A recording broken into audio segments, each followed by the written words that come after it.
તમે જે વાત કરી એનાથી બહુ સ્પષ્ટ પહેલાં કહી દઉં કે સર્વેશ્વર ચોકની જે ઘટના હતી એની અંદર પણ જવાબદાર કોર્પોરેશન હતું.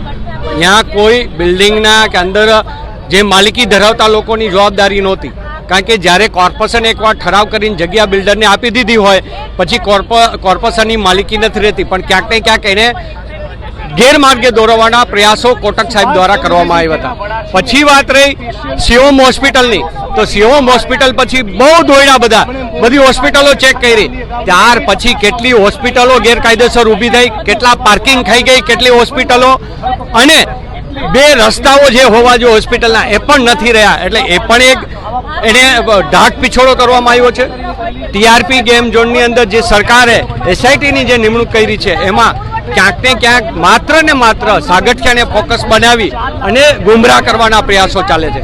જ્યારે યુવરાજસિંહે એમ કીધું હોય કે મેં 1.5 લાખ રૂપિયા ભાજપના કોર્પોરેટરને આપ્યા છે, તો એ કોર્પોરેટરની ધરપકડ આજ સુધી કેમ કરવામાં નથી આવી? 24 કલાક થઈ ગયા. અન્ય કોઈ જો પાર્ટીના વ્યક્તિનું નામ ખુલ્યું હોત, અન્ય કોઈ વ્યક્તિનું નામ ખુલ્યું હોત તો આ ક્યારના એસઆઈટી વાળા એને ઉપાડી લેત અને ધરપકડ કરી લેત. પણ ભાજપના કોઈ પણ નેતાનું નામ આવે તો એને કેમ એમાંથી બહાર કાઢવા એ પ્રયાસો ચાલે છે. બીજો પ્રશ્ન એ છે કે આટલા દિવસથી એસઆઈટી કે ક્રાઇમ બ્રાન્ચ એ સ્પષ્ટતા નથી કરતી કે પેટ્રોલનો જથ્થો, ડીઝલનો જથ્થો કોના પેટ્રોલ પંપથી આવતો હતો? કોઈ રાજકીય નેતાના પંપમાંથી આવતો હતો કે કોઈ અધિકારીના પંપમાંથી આવતો હતો? અને એ રાખવાનો એની પાસે લાયસન્સ હતું કે નહીં? અને એને આટલો જથ્થો દેનાર પેટ્રોલ પંપને કેમ સીલ કરવામાં નથી આવ્યો? એ પેટ્રોલ પંપની જે માલિક હોય એની સામે આ હત્યાના ગુનાની અંદર કેમ એને ધરપકડ કરવામાં નથી આવી? એટલે ઘણા એવા પ્રશ્નો છે.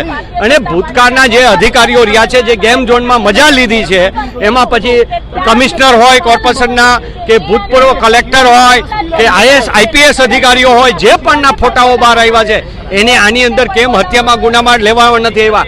જ્યારે હાઈકોર્ટ કહેતી હોય કે આ બધા હત્યારાઓ છે, આની ઉપર આની ધરપકડ કરો, છતાં એસઆઈટી આમાં ક્યાંક ને ક્યાંક બધાને બચાવવામાં પડી છે. ત્યારે આ બધાને મૃત્યુ પામેલા લોકોને ન્યાય મળે એના માટે અમે 7, 8 અને 9 તારીખ એમ 3 દિવસના અનશનના ધરણા ઉપર આજથી અમે શરૂઆત કરી છે.